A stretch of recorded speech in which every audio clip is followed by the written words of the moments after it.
Laughing Buddha విగ్రహం గురించి ప్రత్యేకంగా పరిచయాలు అవసరం లేదు.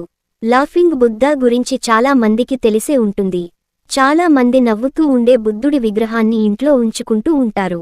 ఈ విగ్రహాన్ని ఇంట్లో ఉంచుకోవడం వల్ల చాలా లాభాలు ఉన్నాయి.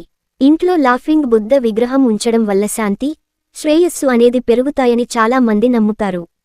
ఇంట్లో ఈ విగ్రహం ఉంచడం కంటే ఏ దిశలో ఉంచాలి అన్నదే చాలా ముఖ్యం. ఇంట్లో సానుకూల శక్తిని ఆకర్షించడానికి వాస్తుశాస్త్రం కొన్ని సూచనలు చేసింది. లాఫింగ్ బుద్ధ విగ్రహాన్ని చాలా మంది కొనుగోలు చేస్తూ ఉంటారు. ఈ విగ్రహం సంపదకు దేవుడైన కుబేరుడిని సూచిస్తుందని విశ్వసిస్తారు. ఆనందం, శ్రేయస్సు, సమృద్ధికి ఈ విగ్రహం చిహ్నం. చైనాలో ఎక్కడ చూసినా ఈ విగ్రహం కనిపిస్తుంది. ఈ విగ్రహానికి కుబేరుడికి ఎలాంటి సంబంధం లేదు. కాని చాలా మంది ఈ విగ్రహాన్ని తమ ఇంటి వైభోగం కోసం పెంచుకుంటున్నారు. ఇంట్లో ఈ విగ్రహం ఉంటే సంపద, ఆనందాన్ని ఆకర్షిస్తుంది. నవ్వుతున్న బుద్ధుడిని ఇంట్లో ఆగ్నేయ దిశలో ఉంచుకుంటే చాలా మంచిది. తూర్పు దిశలో కూడా ఉంచుకోవచ్చు. ఇక్కడ ఉంచడం వల్ల కుటుంబ సామరస్యం కూడా పెరుగుతుంది.